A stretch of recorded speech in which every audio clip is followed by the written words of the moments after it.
La République est en train de foutre le camp. Pourquoi? Voilà qu'on a vu surgir sur la scène politique des personnes qui sont en train de saper l'idéal républicain dans ce pays. L'idéal républicain, c'est quoi? C'est l'égalité des citoyens devant la loi. C'est le respect dû aux institutions. C'est le respect de la loi et de l'ordre. C'est le respect des principes démocratiques. Il y a des personnes qui sont identifiées clairement par tout le monde, qui ont un objectif de conquérir le pouvoir par la violence et de conquérir le pouvoir par des méthodes antidémocratiques. Ça, c'est connu de tout le monde.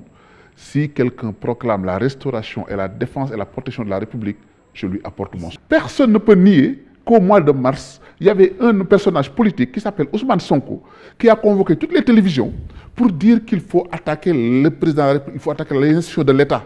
J'ose espérer qu'il a appris de son incartade de mars, parce que je ne lui pardonne pas cela. Qu'il ait le culot et le tupeau de se mettre devant les Sénégalais pour menacer les Sénégalais de déstabiliser le pays et de prendre le pouvoir par la force. C'est ce qu'il a dit.